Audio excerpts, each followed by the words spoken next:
Hey, salut tout le monde, c'est Alex, bienvenue dans cette nouvelle vidéo. Aujourd'hui, on va au Critérium de Thoin, EDH, échappée du Hainaut, mais je n'y vais pas pour faire la course, parce qu'on m'a demandé de commenter la course en direct, parce qu'il s'agit aujourd'hui d'un critérium d'attente pour la course professionnelle de la dernière étape du Tour de Wallonie 2024.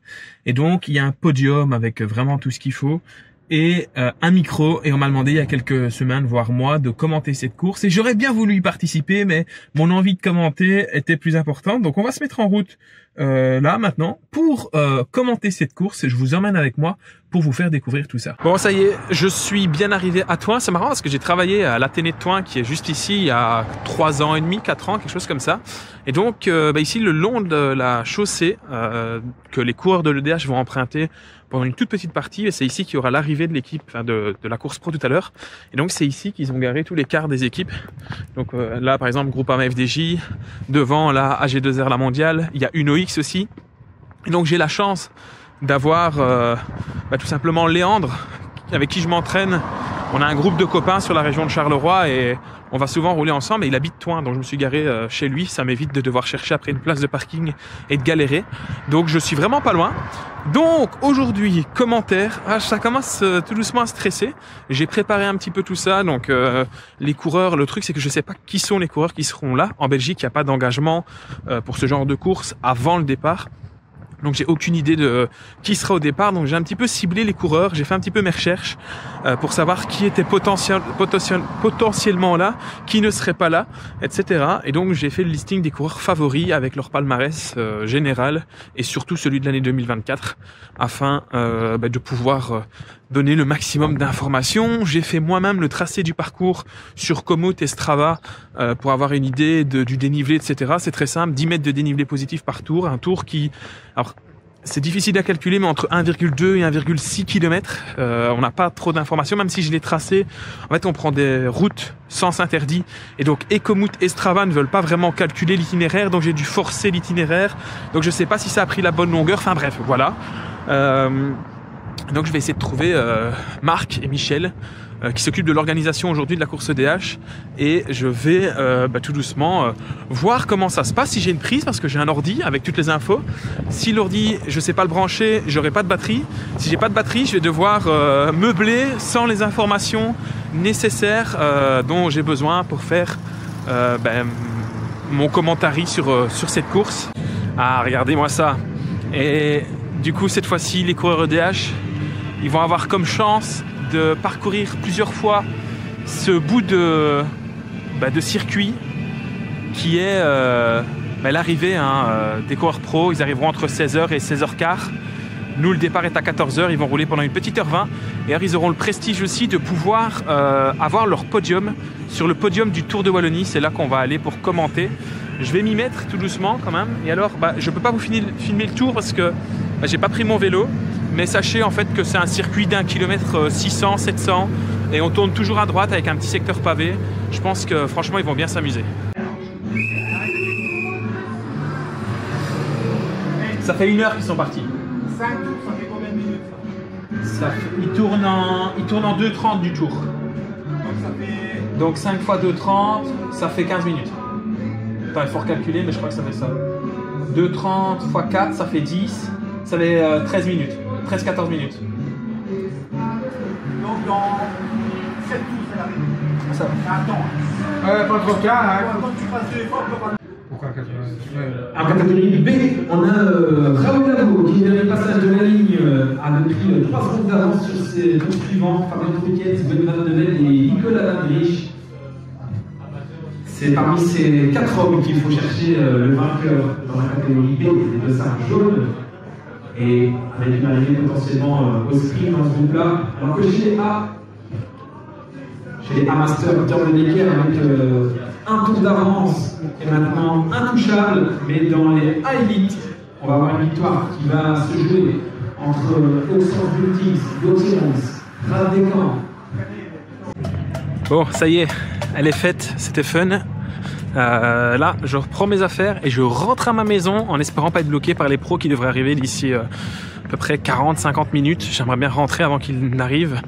parce que j'aimerais bien faire moi mon sport maintenant. Donc voilà, chouette expérience à refaire. Je fais des bêches. Ciao. Et salut à vous, bienvenue. Aujourd'hui je suis au Grand Prix Marc Bouillon à l'EDH. Et vous le voyez, j'ai pas de vélo, j'ai pas l'air de faire la course parce que j'ai l'honneur de commenter cette course en fait depuis plusieurs semaines maintenant, quand j'ai pas trop envie de courir ou que tout simplement c'est surtout quand Marc me demande et qu'il me dit écoute, il y a une grosse course, j'aimerais bien que tu la commentes.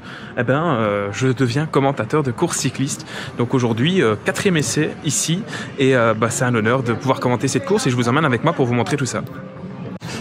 Bon, ça c'est tous les partenaires de l'EDH, voilà. Et alors, ici c'est la ligne de départ et d'arrivée. Et là, ils ont investi dans une sono en fait, avec des micros portatifs, etc. pour que je puisse m'éclater et commenter comme je veux.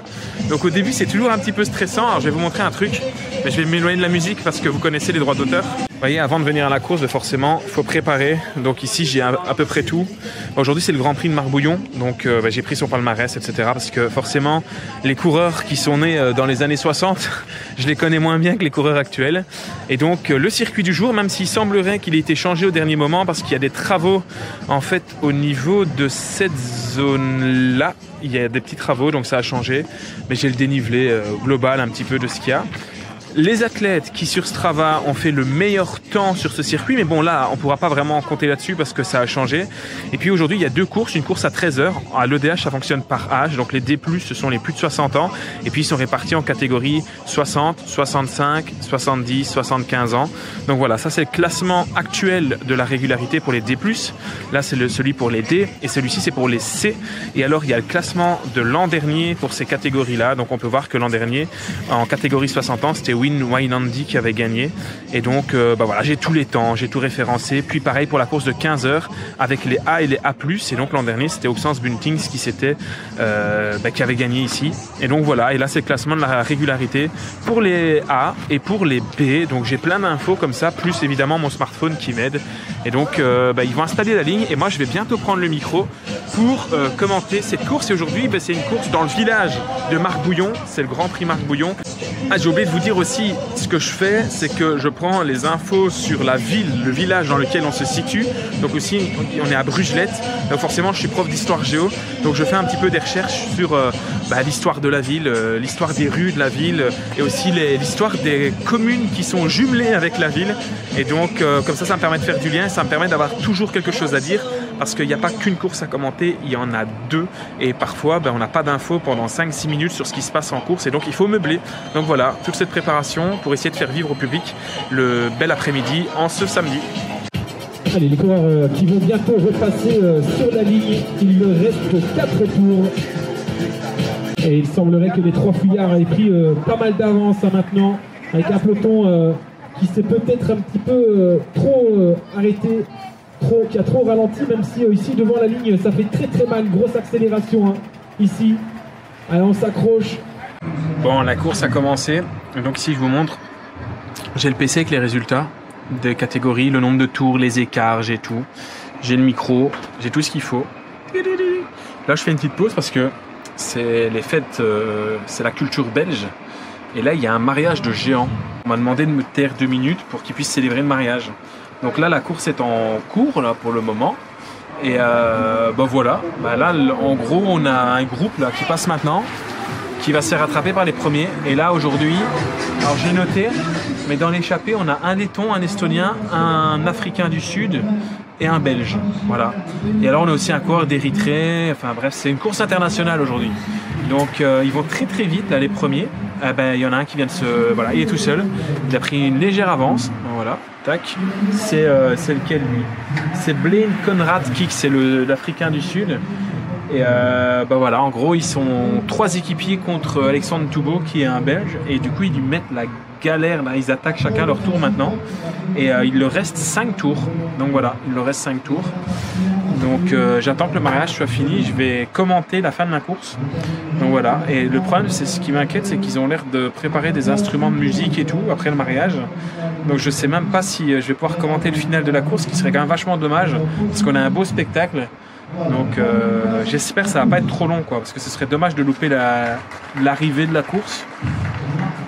Tout mon respect pour les gens de Brugelette et le mariage de leurs 2 géants, mais Moi je veux commenter, je suis venu pour ça quoi. Bon, je vais vous montrer les géants. Ah, bah il y a le deuxième groupe qui passe, mais c'est fini, la course elle est finie. J'avais montré les géants, mais la course est terminée là. Hein. Les gars, ils ont trop d'avance dans l'échappée. Ils ont presque 2 minutes d'avance sur ce groupe-là, et puis il y a encore un troisième groupe, et puis il y a seulement le peloton. Ah, c'est ça les géants.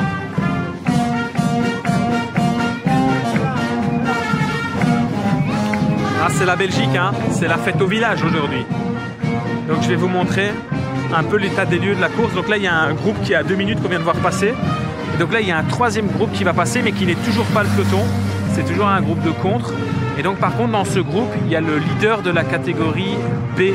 Ah non, attendez, j'ai dit une bêtise. Non, j'ai dit une bêtise. Il est déjà devant le leader de la catégorie B. Et donc voilà, ça c'est ce qui reste du peloton.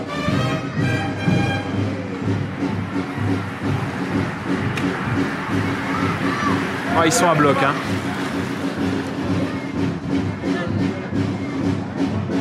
Ils sont à bloc, déchets à bloc. Donc voilà. Donc il y a des écarts monstrueux. Et il y a un dernier groupe qui a pris un tour. Et pourtant, c'est pas des mauvais coureurs. Hein. C'est vraiment, le circuit est très difficile. Honnêtement, je suis pas mécontent d'être en train de commenter au bord de la route et pas faire la course. Parce que ça a l'air d'être un carnage. Mais c'est le genre de circuit où je viens pas. Chaque année, Bruxelles, je viens pas parce que c'est trop dur pour moi.